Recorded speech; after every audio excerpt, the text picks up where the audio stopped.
오늘 우리에게 주시는 하나님 말씀 빌립보서 4장 5절 한 절 말씀입니다. 주신 하나님 말씀 제가 봉독해 올리겠습니다. 빌립보서 4장 5절 한 절 말씀입니다. 너희 관용을 모든 사람에게 알게 하라. 주께서 가까우시니라. 아멘. 자리에 앉아주시기 바랍니다. 누가복음 7장에는 예수님의 일화 하나가 기록되어 있습니다. 어느 날 예수님께서는 한 바리새인의 집에 식사 초대를 받으셨습니다. 시몬이라는 이름을 가진 이 바리새인은 예수님께서 자신의 집에 오셔서 함께 식사를 하면 좋겠다, 그렇게 제안을 했습니다. 바리새인의 이 초대를 받은 예수님의 마음은 과연 어땠을까요?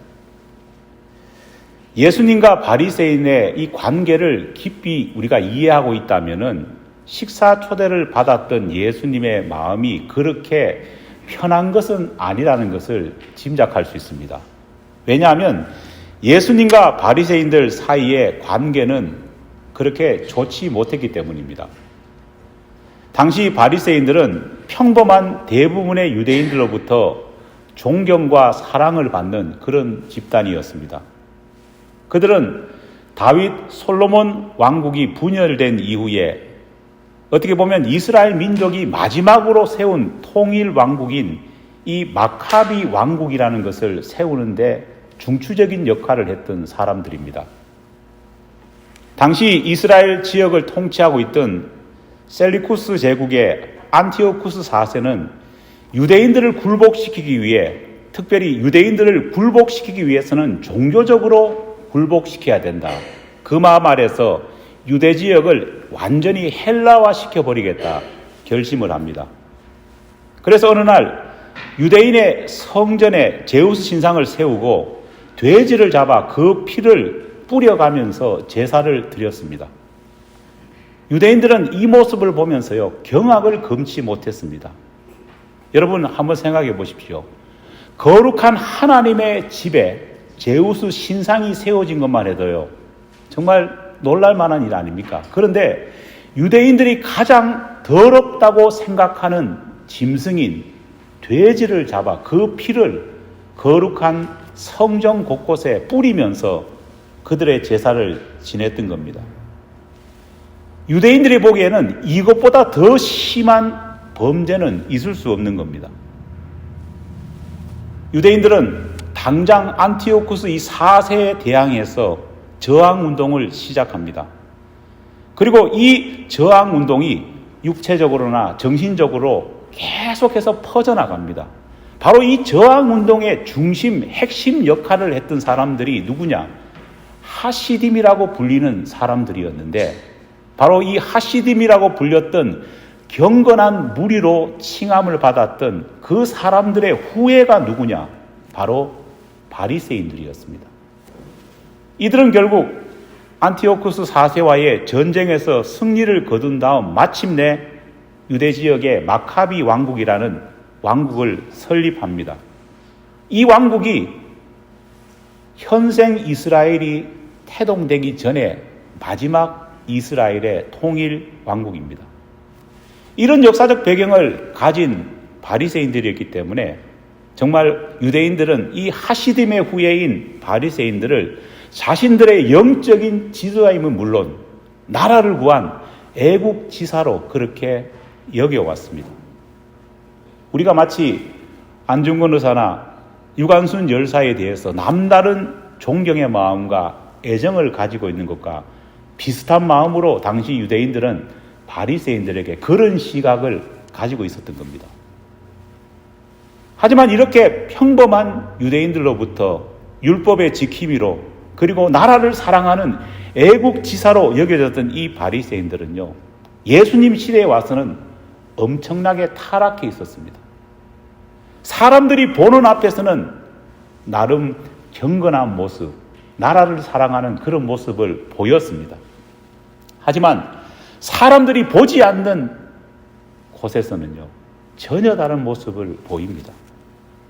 그들은 사람들 보는 앞에서는 거룩한 모습을 일부러라도 보이려고 노력했습니다. 하지만 실제로 그들의 마음 가운데는 하나님을 사랑하고 율법을 지키려는 마음, 나라를 보호하려는 마음이 전혀 없었습니다. 오로지 그들이 가진 것은 가지고 있는 기득권 그대로 지키려고 했고, 그들만의 리그 속에서 종교를 빙자한 이익 집단으로 남아있을 뿐이었습니다. 오히려 그들은 나라가 이렇게 로마의 속국으로 있는 것이 더 좋았습니다. 왜냐?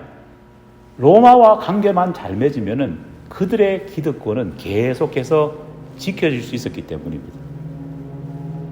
사람의 마음을 헤아리고 깨달아 보시는 우리 예수님께서는 바리새인들의 이런 이중적인 모습을 그대로 보고 계셨습니다. 그래서 이들의 이중적인 모습, 다시 말해 외식을 너무나도 잘 알고 계셨기 때문에 예수님은 그들을 비판하셨습니다. 누가복음 11장을 보면 예수님께서는 바리새인들을 향해 뭐라고 말합니까? 화 있을진저 너희 바리새인들아. 우리나라 성경에는요, 그래도 성경이니까 이렇게 격식을 갖춘 화 있을진저 너희 바리새인들아 이렇게 했지만 헬라어 원문을 보면은요, 예수님께서 평소 안 하시던 욕을 하시는 모습이 헬라어 원문에는 그대로 기록되어 있습니다. 그만큼 예수님께서는 이 바리새인들을 향해서 누가복음 11장에서 6가지의 화를 바리새인들에게 쏟아 부으십니다. 심지어 예수님께서는 바리새인들을 향해서 뭐라고 말합니까? 회칠한 무덤이라까지 말합니다. 예수님 당시 사람들은요, 율법에 의하면은요, 죽은 시체와는 터치를 해서도 안 되고 그거 근처를 지나가서도 안 됩니다. 왜냐? 그것은 부정한 일이기 때문입니다. 그렇기 때문에 이스라엘 백성들은 가능하면은 사람이 죽어 묻어 있는 그 무덤 근처는 지나가려고 하지도 않고 사체를 손을 대려 하지도 않았습니다. 문제는 요즘같이 생활이 괜찮다면은 사람이 죽으면은 무덤을 사서 장사를 지냅니다. 하지만 예수님 당시에는요, 밥 한 끼 먹지 못하는 사람들이 부지기수였습니다. 그러다 보니까 무덤이라는 것은 돈 있는 사람의 전유물이었습니다. 대부분 사람이 아버지가 죽고 어머니가 돌아가시고 또 가족이 죽으면은요, 그냥 길가에 아무데나 그냥 땅에 묻었습니다. 이거를 평토장이라고 합니다. 문제는 그렇게 아무데나 무덤을 써버리니까요. 우리나라처럼 봉분이 있는 것도 아니고 평평한 무덤을 써버리니까 이곳이 무덤인지 이곳이 길인지가 구분되지 않았습니다. 어떨 때는 모르고 무덤 위를 지나가다가 부정한 사람으로 낙인 찍힐 수 있었습니다. 그래서 생각한 아이디어가 뭐냐? 평토장으로 무덤이 세워진 바로 위에 하얀색 회칠을 이렇게 표시해 놓는 겁니다. 그러면 어떨까요? 사람들이 그 회칠되어 있는 부분을 피해서 지나가서 부정함을 면할 수 있었습니다. 얼핏 보면 회가 칠해져 있기 때문에 그 땅이 하얗고 아름다워 보입니다. 하지만 실질적으로 회칠해져 있는 그 밑에는 뭐가 있습니까? 썩어 문드러지는 더러운 시체가 그 밑에 묻혀 있는 겁니다. 예수님께서는 바리새인들을 향해서 뭐라고 말하느냐? 너희들이 회칠한 무덤처럼 겉보기에는 하얗게 보이고 겉보기에는 맑고 순수하게 보이지만은 너희 속에는 더러운 시체와 같은 그런 마음이 있다. 그렇게 비판하신 겁니다. 그런 바리새인들 가운데에 한 사람이 예수님께 식사 초대를 한 것입니다. 많은 생각을 하셨지 않겠습니까? 그 식사 초대가 결코 기쁨의 만찬은 아니었을 겁니다. 이 사람이 나를 분명히 공격하려고 뭔가를 꾸미고 있지 않을까, 그런 생각도 분명히 했을 겁니다. 그리고 화 있을진저 너희 바리새인들아, 공개적으로 비판을 하셨던 그 예수님께서 만약 바리새인 집에 초대에 응해 간다면 어떤 일이 벌어질까요? 자기 말에 책임을 지지 못하는 상황까지도 벌어질 수 있습니다. 그런데 놀라운 것은 예수님께서는 이런 부담스러운 많은 이유에도 불구하고 바리새인의 초대에 기꺼이 응하셨습니다. 그리고 그의 집에 찾아가 그와 함께 서스럼 없이 식사를 하셨습니다. 누구도 예상치 못한 일이었습니다. 자, 그런데 식사를 하시는 도중에 또 예상치 못한 일이 벌어집니다. 그 동네에 죄인으로 낙인 찍혀 있던 여자가 바리새인 시몬의 집에 예수님께서 식사하시는 도중에 들어온 것입니다. 여자는 예수님의 발 앞에 무릎을 꿇고 눈물을 흘리면서요, 자신이 가지고 온 옥합을 깨뜨려서 예수님께 부어드립니다. 그리고는 예수님 발에 입을 맞춘 다음 흘러나오는 그 향유를 자기 머리털에 적셔서 예수님의 발을 자기 머리털로 씻어드렸습니다. 정말 죄인인 이 여자의 행동은 정광석과 같이 빨리 이루어졌기 때문에 사람들이 막을 틈이 없었습니다. 당장 예수님을 집에 초대했던 이 바리새인 시몬은요, 여자의 이 모습을 보면서요, 화가 나기 시작했습니다. 그리고는 책망합니다. 우리말 성경에 나오는 내용을 좀 더 쉽게 풀이하면 이렇습니다. 도대체 여기가 어디라고 너같이 더러운 것이 들어왔느냐? 이분이 누군 줄 알고 이런 무례를 행하느냐? 그렇게 비판했습니다. 바리새인 시몬은 여인을 나무라면서요, 분명 그런 생각을 했을 겁니다. 아니, 예수라는 사람이 진짜 선지자라면 어떻게 이 여자가 누군지 모르고 있는 걸까? 이 죄 많은 여자가 이런 일을 하는데 어떻게 예수님께서 묵묵히 여자가 하는 대로 그냥 가만히 계시는 걸까? 그런 의심도 했을 겁니다.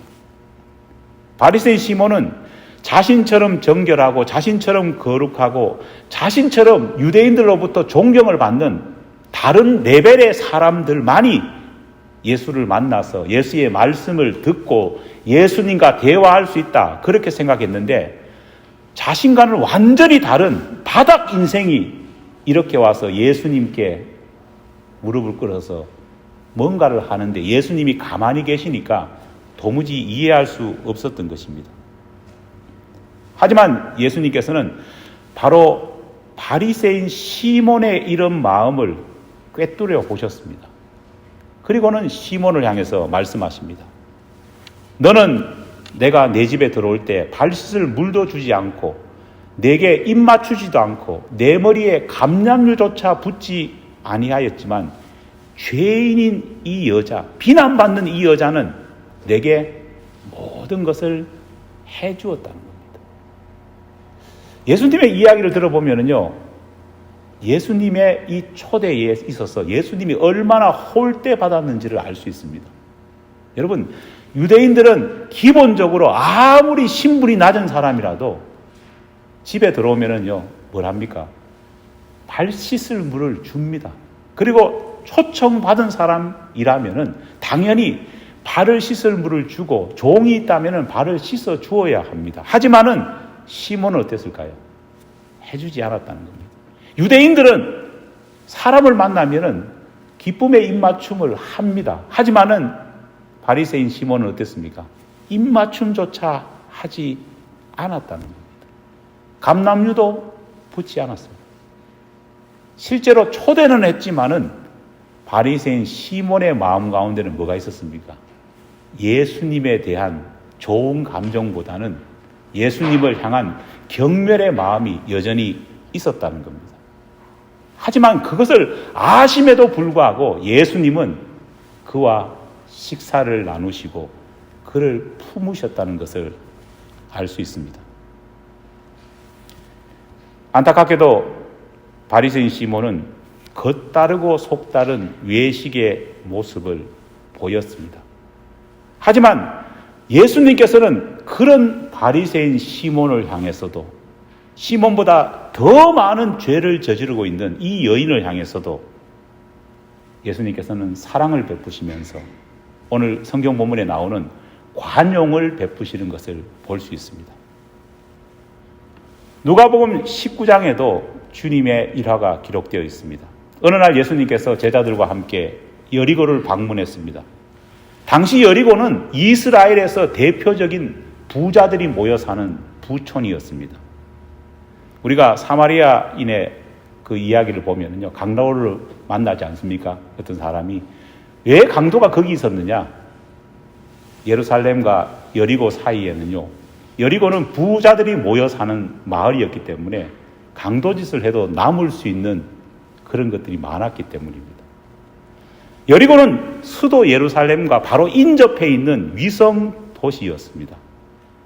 이 도시가 참 특별한 것은요, 이스라엘 대부분 땅이 척박하고 메마른 그런 땅임에도 불구하고 이 여리고만은 기후가 온화하고 특별히 물이 풍부했습니다. 그러다 보니 소위 예루살렘에서 힘께나 쓰는 사람들, 제사장이나 레위인들, 또 권력자들이 어디서 살았느냐? 여리고에서 살았습니다. 여리고는 오늘날로 말을 하면은요, 마치 베버리 힐스 같은 그런 도시였습니다. 예루살렘의 성전에서 일하는 제사장이나 레위인들, 권력자들은요, 성전에서 뭐를 만들었습니까? 좌판을 깔고 가게를 만들었습니다. 그리고는 성전에 제사 지내기 위해서 온 사람들에게 이런저런 트집을 잡습니다. 원래 성전에서 제사 지낼 때 그 제물은 본인이 키워온 가축을 가지고 제사를 드려야 합니다. 그런데 먼 거리를 힘들게 양을 끌고 소를 끌고 오지 않습니까? 힘들게 왔습니다. 그런데 성전 바로 앞에서 검사를 하는 겁니다. 흠이 하나 있으면 안 된다고 트집을 잡습니다. 그리고는 반드시 작은 점이라도 흠을 발견해서 퇴짜를 놓습니다. 먼 거리를 예배드리러 가축 끌고 온 사람이 얼마나 당황하겠습니까? 그러면은 한결같이 말합니다. 당황하지 마십시오. 우리에게 좋은 것이 준비되어 있다고 그것을 팝니다. 엄청난 이윤을 붙여서 그것을 팔아먹는 겁니다. 그러다 보니까 정말 성전 앞마당은 눈 감으면 코 베어갈 그런 사람들이 난무하는 그런 세상적으로 가장 더러운 곳이 되었습니다. 겉보기에는 나이스한 제사장과 정말 레위인들이 사람들을 대하지만은요, 실제로 그 속에는 뭐가 있습니까? 시커먼 도둑놈들이 다 살고 있었던 겁니다. 그렇게 엄청나게 부를 축적하고 돈을 많이 번 사람이 어디에 살았을까요? 여리고에 살았던 겁니다. 그런데 그렇게 도둑들이 많이 사는 그 여리고에 도둑 중에서도 어느들 레벨의 도둑이 그 속에 있었습니다. 그 사람이 누구냐? 여리고 지역에서 세금을 부과하고 세금을 거두는 사람입니다. 이 사람의 이름이 바로 삭개오입니다. 삭개오는 여리고에 살고 있던 그 부자들에게 돈을, 세금을 거두는 사람입니다. 그런데 이 삭개오는요, 얼마나 어느들 레벨의 도둑놈이었느냐. 나중에 예수님께서 그를 만나서 그가 회개했을 때 뭐라고 말합니까? 내 절반, 소유의 절반을 내놓고 누군가에게 토색하면 몇 배를 갚겠다고요? 4배를 갚다는 겁니다. 4배란 뭐냐 하면요, 보통 율법에 따르면 그 죄를 지은 사람이 2배를 갚는데 평소에 얼마를 해먹었다는 겁니까? 기본 4배 해먹었다는 겁니다. 그런데 4배만 해먹었을까요? 아닙니다. 엄청나게 많이 사람들을 착복했다는 겁니다. 흥미로운 것은 예수님께서 이런 삭개오의 집에 가서 유하겠다, 들어간 것도 아닙니다. 그냥 유하겠다고 하니까요, 주변에 있던 사람이 어떻게 했습니까? 분노하기 시작했습니다. 어떻게 예수가 저런 도둑놈의 집에 들어갈 수 있느냐, 그렇게 말을 하면서 사람들이 분노합니다. 여러분, 성경 읽을 때마다 이 부분이 너무 재밌습니다. 자기도 도둑놈인데 도둑놈 집에 들어간다고 해서 분노하고 화내는 모습이 펼쳐지는 겁니다. 결국 예수님께서는 그런 반대에도 불구하고 삭개오의 집에 머무십니다. 그리고는 삭개오가 회개하고, 그 예수님께서는 삭개오를 향해서 뭐라고 말합니까? 오늘 이 집에 구원이 이르겠다. 이 사람도 누구의 자손이라고요?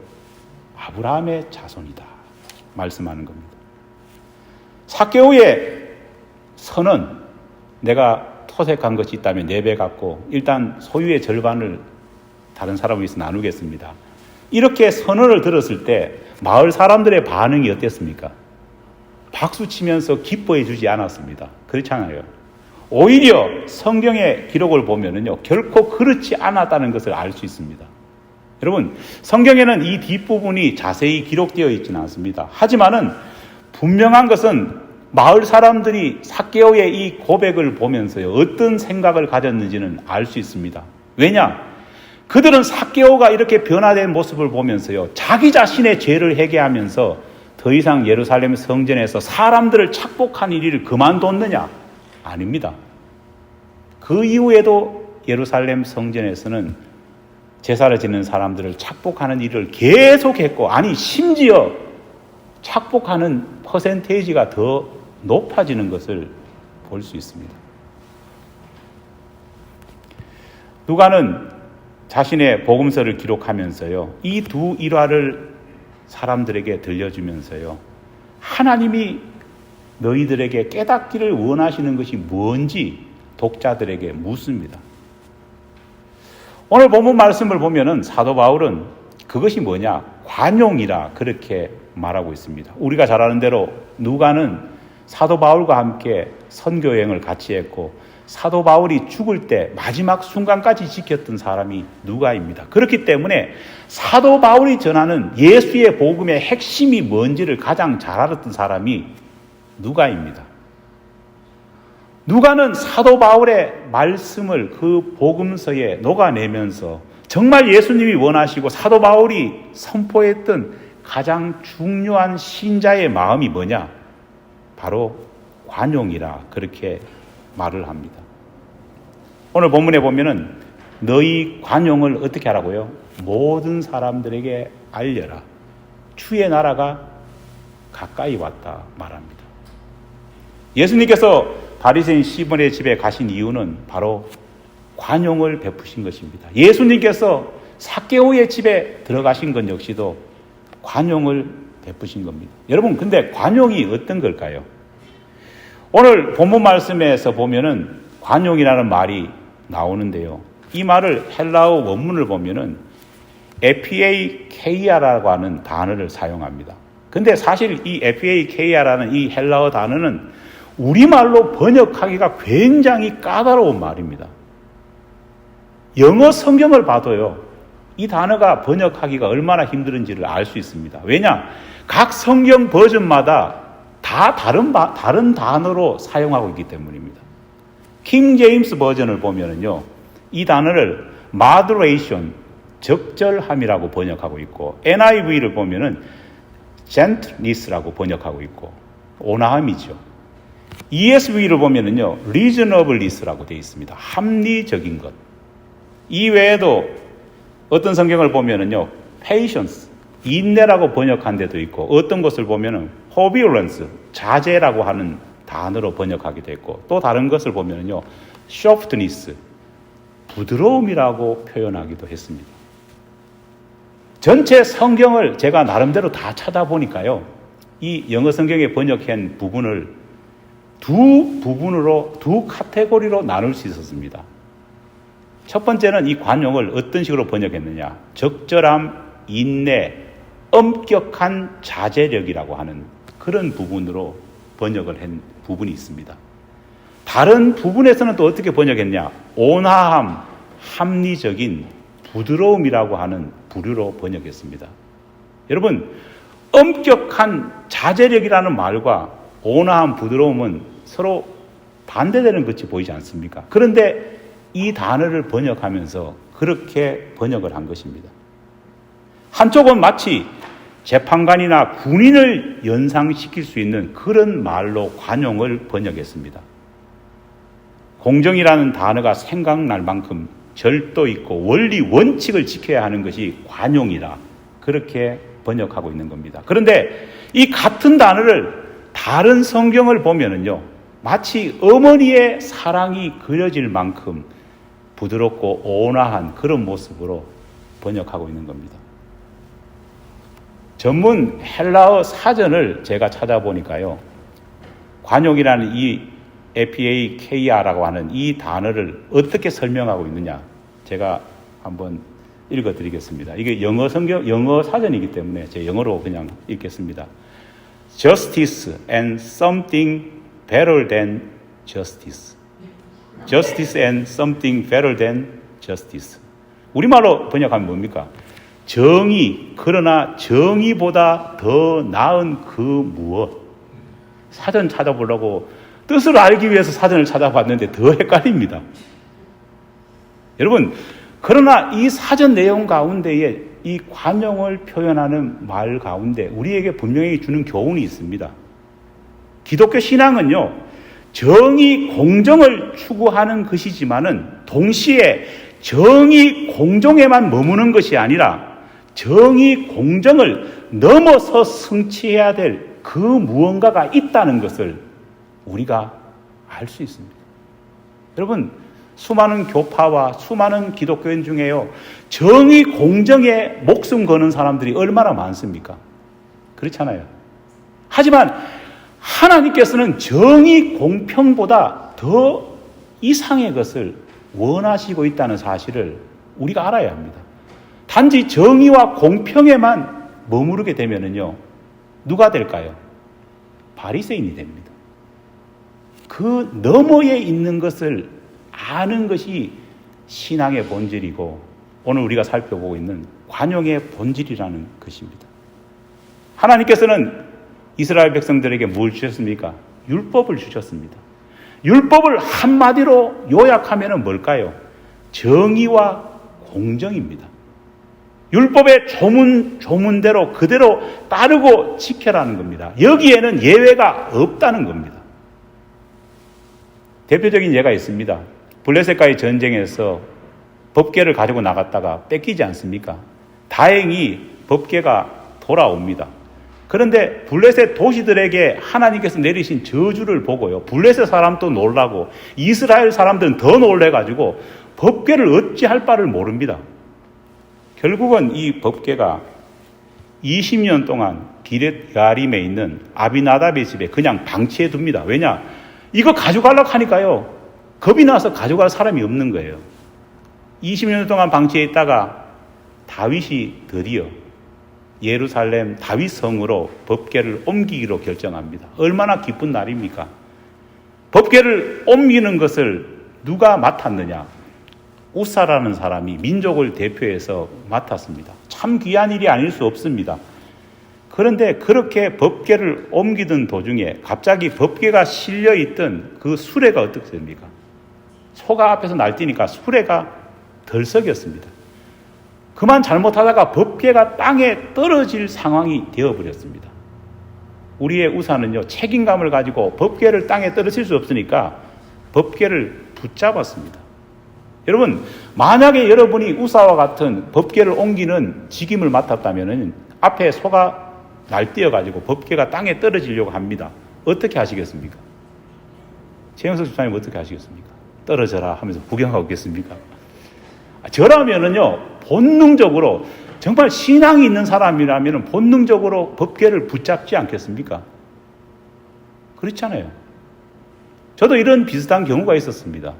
저희 처가 여기 있지만은 처에 할아버지가 돌아가셨습니다. 그런데 그날 호우 경보가 내렸습니다. 그런데 할머니죠. 할머니를 모시는 그 산이 어디 있느냐?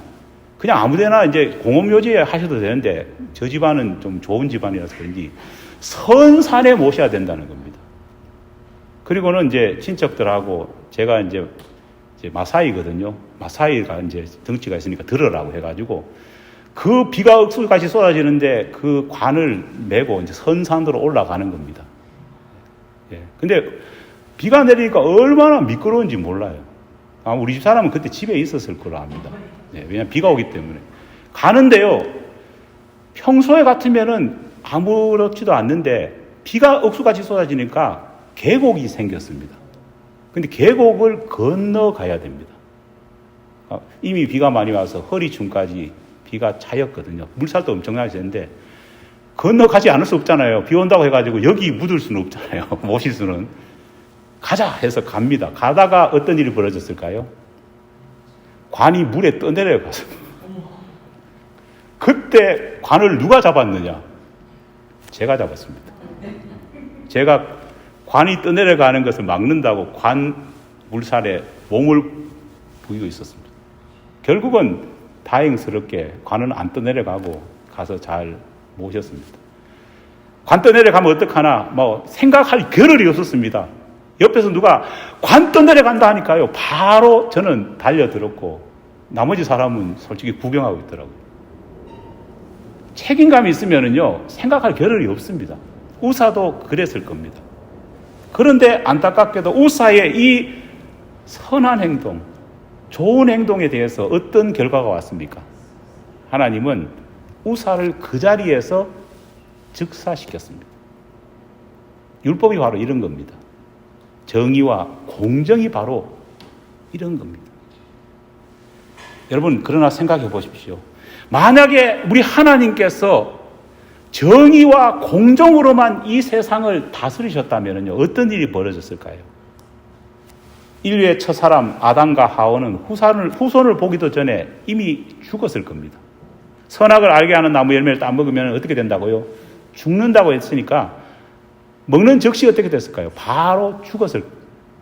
모세 역시 출애굽을 하기도 전에 죽었을 겁니다. 왜냐? 하나님의 율법, 살인하지 말라고 했는데 젊은 시절 어땠습니까? 살인을 했기 때문에 모세는 살지 못했을 겁니다.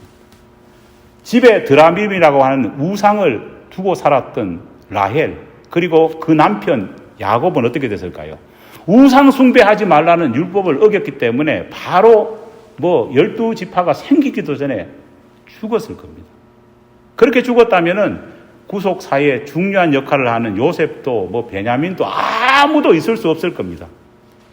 예수님의 족보를 봐도 그렇습니다. 예수님의 족보를 보면은요, 죽을 사람 많지 않습니까? 남자는 다 제쳐두고라도 간단하게 여자만 봐도 라합은 직업이 뭡니까? 기생, 요즘 말로 하면 창녀입니다. 이건 돌로 쳐 죽여야 합니다. 모압 여인 룻이 있지 않습니까? 이방 사람입니다. 우리아의 아내 바세바는 어떻습니까? 남편이 두 눈 뜨고 살아있는데 다윗과 간통을 했습니다. 율법대로 한다면요, 다윗도 바세바도 죽어야 합니다. 공정과 정의만 따진다면은, 율법의 법칙만 존재했다면요, 인류 역사는요, 한 걸음도 나가지 못하고 이미 죽고 시작하는 그런 역사입니다. 하지만 하나님께서는 율법보다, 정의보다 항상 더 나은 무언가를 행하셨기 때문에 저와 여러분이 어떻습니까? 오늘 또 살아 있는 겁니다. 아담과 하와가 비록 죄를 범했지만 하나님은 그들을 내쫓으십니다. 하지만 그들에게 뭘 입혀주셨습니까? 가죽옷을 입혀주셨습니다. 율법의 심판으로 모두 죽어야 되지만은요, 하나님은 자기 자신의 아들을 보내시면서까지 살렸습니다. 정의, 공평 이상의 뭔가를 하셨다는 겁니다. 하나님은 정의로우신 분입니다. 우리가 God is righteousness라고 말하지 않습니까? 하지만 하나님은 정의롭다는 그 사실을 제대로 알기 위해서는요, 정의를 넘어선 또 다른 무언가를 행하시는 하나님의 진정한 모습을 이해해야 합니다. 이것을 모르면은요, 우리는 바리새인이 될 수밖에 없습니다. 목회하다 보면은요, 여러분들 다 이렇게 앉아 계시지만은 저도 인간이기 때문에 우리 교우들의 모습 가운데 마음 안 드는 모습이 많습니다. 화가 날 때도 있고 그렇습니다. 하지만 생각합니다. 정의와 공의, 공평 이상의 뭔가를 하나님은 항상 나에게도 여러분에게도 주신다는 것을 믿기 때문에 관용할 수 있고 사랑할 수 있는 겁니다. 여러분 역시도 다른 교우들을 보면서 마음에 안 드는 거 많지 않습니까? 그럼에도 불구하고 우리가 사랑하고 보듬어 안을 수 있는 일이 뭡니까? 정의와 공의를 넘어선 뭔가가 하나님이 정말 우리에게 원하시는 것이라는 것을 믿기 때문 아닙니까? 이것을 모르면은요, 자칫 잘못하면은 교회가 바리새인들의 소굴이 됩니다. 너 뭐 잘났느냐, 너 뭐 잘났느냐. 모일 때마다 서로 비판할 수밖에 없는 겁니다. 옛날 종교 지도자들이 그랬다는 겁니다. 어느 언론에서 남녀 100명을 뽑아서 설문조사를 했습니다. 이 100명 가운데에는 부모와 자식들이 섞여 있었습니다. 설문지 내용이 뭐냐 하면요. 어떤 사람 이름 하나를 싹 주고요. 그 그룹 안에 속해 있는 사람 이름 하나를 주고 이 사람이 효자인지 불효자인지를 적어보라고 했습니다. 그런데 놀라운 것은 뭐 효자다 불효자다 이렇게 뭐 사람마다 편차가 있을 거 아닙니까? 그런데 놀라운 것은 100% 이놈이 불효자라고 적은 적이 한 번도 없다는 겁니다. 최소한 2표, 최소한 아니 한 표는 얘가 효자라고 대답을 했다고 합니다. 여러분 그 이유를 짐작하시겠죠? 그 속에 부모가 들어있습니다. 부모가 들어있기 때문에 최소한 2표, 최소한 한 표는 효자라고 생각하는 답이 나온 겁니다. 보통 사람들은 어떻게 평가합니까? 자기는 효자가 아니더라도 이런 평가하면 아주 냉정합니다. 그래서 잣대를 엄격하게 갖다 댑니다. 우리가 조심해야 될 것은 우리 스스로를 자꾸 평가할 때는요, 잣대를 낮추고 남 평가할 때는 어떻습니까? 한없이 잣대를 높이는 겁니다. 많은 사람들이 저놈은 99%가 불효자다 생각하지만요, 이상하게 부모님의 잣대는 어떻습니까? 한없이 낮아집니다. 부모님은 99개의 불효를 하다가 오늘 갑자기 우리 자식이 무슨 마음을 먹어가지고 하나 효하는 행동을 하면 어떻습니까? 걔는 뭐라고 봅니까? 효자입니다. 바깥 사람들은 다릅니다. 99개 내한테 잘해주다가 오늘 내한테 하나 잘못하면요, 걔는 나쁜 사람이 되는 겁니다. 하나님이 보여주시는 관용, 하나님이 우리를 바라보시는 것이 바로 이런 부모의 마음입니다. 그래서 우리는 하나님을 뭐라고 부릅니까? 아버지라고 부르는 겁니다. 내가 아무리 잘못하고 막 살다가도요, 하나님은 내가 뭐 하나 잘하면은요, 그것만 보십니다. 그래서 우리를 의인으로 여겨주시는 겁니다. 객관적인 잣대로 보면은요, 용서받을 수 없는 우리는 죄인입니다. 하지만 부모의 심정으로 바라보시는 하나님의 그 마음, 정의와 공의 이상의 또 다른 것으로 바라보시는 하나님의 마음이 있기 때문에 오늘 또 저는 설교를 하고 있고 여러분들은 구원의 은혜를 들을 수 있는 것입니다. 이 관용의 최대 수혜자가 누굽니까? 우리 자신입니다. 그리고 우리가 이런 관용을 받았는데 어떻게 다른 사람을 관용하지 않을 수 있겠습니까? 99% 용서받지 못할 허물만을 보는 것이 아니라 그렇기 때문에 우리는 늘 1% 변화가 시작된 그 작은 움직임을 100%로 볼 수 있는 관용의 눈을 가질 수 있어야 합니다. 삭개오를 주님은 바라보셨습니다.